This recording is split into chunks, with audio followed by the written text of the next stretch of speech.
नमस्कार दोस्तों, मैं भूषण स्वागत करता हूं मेरा YouTube चैनल इनकम टैक्स जानकारी। दोस्तों, अगर आप एक टैक्स पेयर है, हर साल आप टैक्स पेड करते हो, टैक्स पेड करने के बाद फिनेंशियल साल के एंड में आप लोग ITR रिटर्न फाइलिंग करते हो, तो आप लोग के लिए ये वीडियो बहुत इंपॉर्टेंट होने वाला है। दोस्तों, अगर आप टैक्स पेयर है और ये वीडियो को इग्नोर करते हो, आप जेल भी जा सकते हो। दोस्तों, मेरा मकसद नहीं है आप लोग को डराना, ये सारे चीज मैं नहीं बता रहा हूँ, ये सारे चीज इनकम टैक्स नहीं बता रहा है। अगर आप हर साल ITR फाइलिंग करते हो और कुछ ना कुछ पैसा आप रिटर्न लेते हो, आपकी जो ITR फाइलिंग होता है वो सही तरह की फाइलिंग होता कि नहीं, इसके बारे में आपको जानकारी कैसे मिलेगा।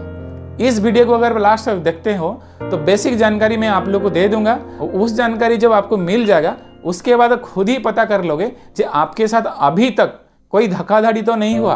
धोखाधड़ी मीन्स आपकी जो फाइलिंग हुआ है सही तरह फाइलिंग हुआ कि नहीं, या तो इलीगल फाइलिंग हुआ कि नहीं, या तो आप लोगों को अभी तक कोई डिमांड नोटिस या तो कोई डिफेक्टिव नोटिस तो नहीं आया। ये सारे चीज को आपको कैसे पता करोगे, इस वीडियो के माध्यम से मैं आप लोगों को एग्जाम्पल दे के भी बताऊंगा। दोस्तों, मैं रिक्वेस्ट करूंगा इस वीडियो को अंत तक आप माइंडफुली देखते रहिए। पहले मैं आप लोग को 5 सवाल पूछने वाला हूँ। दोस्तों, आप इस सवाल को नोट करके रख सकते हैं, क्योंकि ये सवाल जो मैंने आपको पूछूंगा, ये सवाल का आंसर आप ढूंढने के लिए कोशिश करोगे, उसी में ही आप पता चल जाएगा आप लोग के साथ कोई धोखाधड़ी हुआ कि नहीं। मीन्स आप लोग कोई डिमांड नोटिस आया कि नहीं, कोई डिफेक्टिव नोटिस आया कि नहीं, या तो आपके साथ ऐसे कोई प्रॉब्लम हुआ कि नहीं। उस 5 सवाल को आप खुद आंसर निकालने की कोशिश करोगे, या तो जहां से आप फाइलिंग किए हैं, आप लोग का जो ITR फाइलिंग हुआ है, जो भी आपका ITR फाइलिंग किया है, वो एजेंट हो या तो कोई दोस्त हो या तो कोई चार्टर्ड अकाउंट हो, उनसे ये 5 सवाल पूछिए। अगर ये 5 जो सवाल मैं पूछूंगा उसकी आंसर अगर नहीं मिल रहा है, आप लोग मेरे को डायरेक्ट पूछ सकते हैं मेरा WhatsApp नंबर में। तो चलिए, कौन सा 5 सवाल है उसके बारे में हम जान लेंगे। क्वेश्चन नंबर 1, अगर आप एक टैक्स पेयर है, हर साल आप ITR रिटर्न फाइलिंग करते हो, उसका एक ID पासवर्ड होता है। वो ID पासवर्ड क्या आपके पास है? वो जो पासवर्ड होता है जहां से आप फाइलिंग किए हैं वो क्रिएट किया होगा, वो ID पासवर्ड क्या आपके पास है? दोस्तों, इस सवाल को मैं रिपीट करना चाहूंगा। अब तक जो आप ITR फाइलिंग करके आ रहे हो, उसकी एक ID पासवर्ड होता है, वो ID पासवर्ड क्या आपके पास है? क्वेश्चन नंबर 2, जब आप ITR रिटर्न फाइलिंग करते हो, करने के बाद आपको रिटर्न आता है, मीन्स आपका जो टैक्स कट जाता है उसका रिटर्न आता है। वो जो रिटर्न आता है, आप ITR फाइलिंग कैसे भी कर दो वो रिटर्न आ जाएगा। सही भरो या गलत भरो, वो रिटर्न आ जाएगा। रिटर्न तो आ जाएगा, बट उसके साथ साथ आपको demand notice and defective notice भी आ जाएगा। दोस्तों, वो कैसे? चलिए मैं डिटेल्स में बताता हूँ। जैसे कि मान लीजिए आपको 10,000 टैक्स काट गया और आप रिटर्न फाइलिंग करके 10,000 रिटर्न ले रहे हो, तो इसका मतलब क्या होता है? 10,000 तभी आप रिटर्न ले सकते हो इस तरह की, अगर आपके कोई सेविंग्स है, आप लोग का कोई हाउस बिल्डिंग लोन होगा, या तो कोई मेजर ट्रीटमेंट आप हुए होंगे, या तो ऐसे कोई डोनेशन किए होंगे, इस तरह की कोई सेविंग्स है या तो डोनेट है, तभी पॉसिबल है आपको 100 to 100% रिटर्न आएगा। अगर इस तरह की कुछ भी नहीं है तो 100% रिटर्न ही नहीं आएगा। अगर इस तरह की नहीं है फिर भी आपको रिटर्न ले रहे हो, तो आप लोग को सतर्क हो जाइए। वो डिमांड नोटिस और डिफेक्टिव नोटिस आज नहीं तो कल आने वाला है। दोस्तों, डिमांड नोटिस और डिफेक्टिव नोटिस आने के बाद क्या हालत होता है, थोड़ा सा झलक आप स्क्रीन ऊपर देख लीजिए। जब भी आपको नोटिस आता है, डिफेक्टिव नोटिस इस तरह की होता है, उसकी जो इंटरेस्ट होता है ये देख लीजिए, विथ 1% इंटरेस्ट। मीन्स अगर आप कोई उल्टा सीधा रिटर्न लिए होंगे तो आपको वो अमाउंट की 1% इंटरेस्ट के साथ भरना पड़ेगा। कब भरोगे या तो कब पेड करोगे उसके बारे में बता दूंगा। दोस्तों, इनकम टैक्स आपको एक डिमांड नोटिस भेजेगा, बाय मेल या मैसेज के थ्रू भेजेगा। उसको आपको 30 डेज के अंदर अंदर रिप्लाई देना है। अगर आप रिप्लाई नहीं देते हो, इनकम टैक्स आपको कुछ भी नहीं बोलेगा। क्यों नहीं बोलेगा? इनकम टैक्स को बेनिफिट हो रहा है। फॉर एग्जाम्पल, अगर वो डिमांड नोटिस को आज आप क्लियर करते हो या रिप्लाई देते हो, तो मान लीजिए 10 रुपया इंटरेस्ट देना पड़ता है, तो इनकम टैक्स सोचेगा क्या, जो जितनी लॉन्ग टाइम चलेगा उतनी इंटरेस्ट तो इनकम टैक्स को मिलेगा। वो बार बार आपको बताएगा नहीं, एक बार सिर्फ आपको मेल कर देगा और आपकी जो इनकम टैक्स साइड में आपको शो कर देगा। आपकी रेस्पॉन्सिबिलिटी है उसको चेक करके उसको रिप्लाई देना। अगर आप ऐसे नहीं करते हो तो आपको लास्ट तक इंतजार करेगा, जिस टाइम बहुत अमाउंट हो जाएगा उस टाइम आपके अकाउंट को होल्ड कर देगा एंड आपकी एड्रेस, जो एड्रेस मेंशन है उसमें आप नोटिस भी भेज देगा। दोस्तों, सिर्फ आपको पेनल्टी जो देंगे वो नहीं है, पेनल्टी के साथ साथ जो भी लॉ एंड ऑर्डर है उसी हिसाब से आपको कार्रवाई भी किया जाएगा। मीन्स पहले मैंने आपको बताया था आप जेल भी जा सकते हो। दोस्तों, अगर इस तरह की प्रॉब्लम करेंगे तो, नहीं तो आपको कहीं भी जाना नहीं पड़ेगा। तीसरा क्वेश्चन, मान लीजिए आप कोई दोस्त से हो या तो कोई चार्टर्ड अकाउंट हो, कोई एजेंट से आप आईटीआर फाइलिंग करते हो।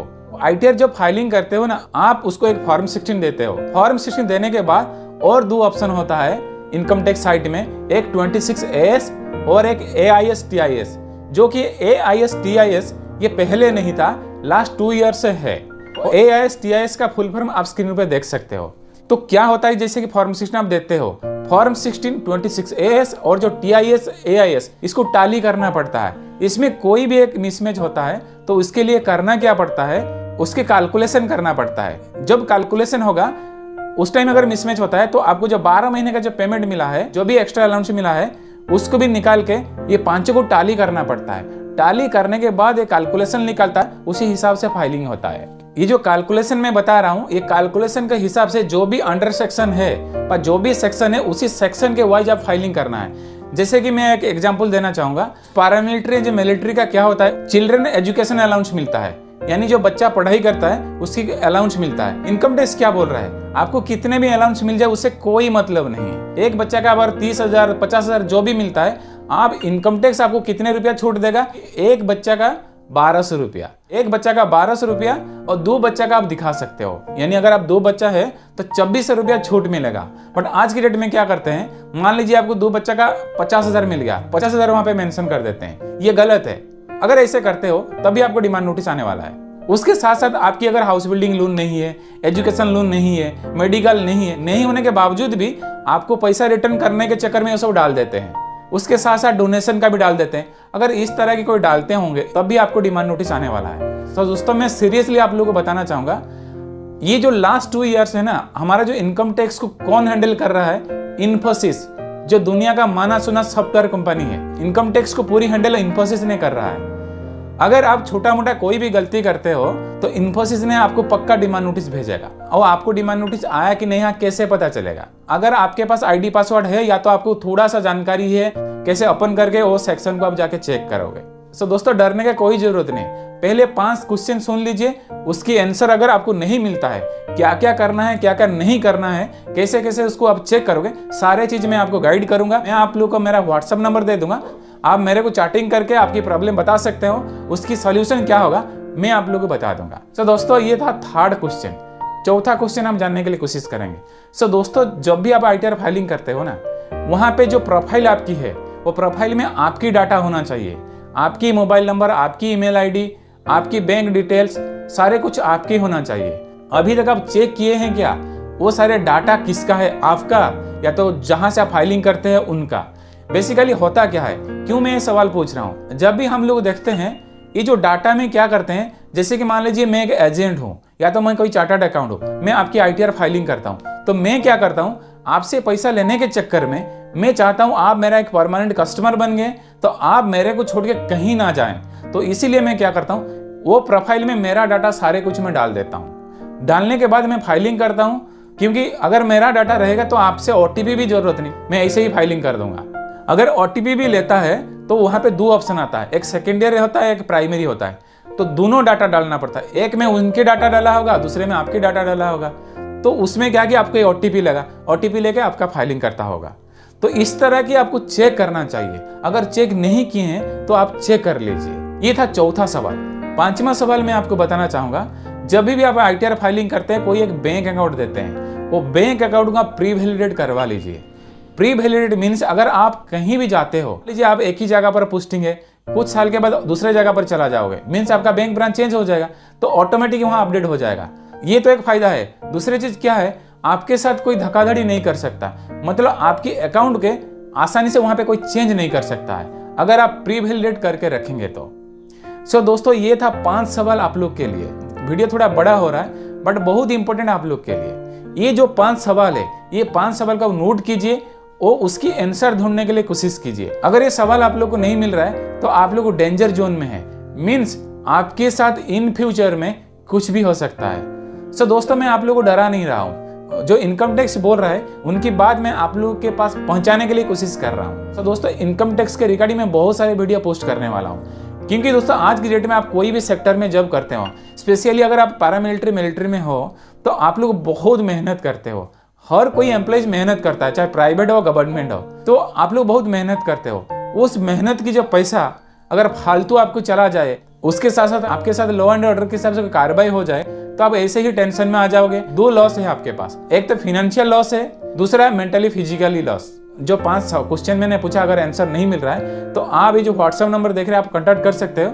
मैंने आपको गाइड करूंगा कैसे आईडी पासवर्ड को आप चेंज करोगे, कैसे सिक्योर रखोगे, आपकी प्रोफाइल चेक करोगे, आपको कोई डिमांड नोटिस, डिफेक्टिव नोटिस आया कि नहीं, ये सब कैसे पता करोगे। ये व्हाट्सएप नंबर जब कांटेक्ट करोगे मैं आप लोगों को गाइड करूंगा। सो दोस्तों, मैं उम्मीद करता हूँ ये वीडियो आप लोगों को अच्छा लगा होगा।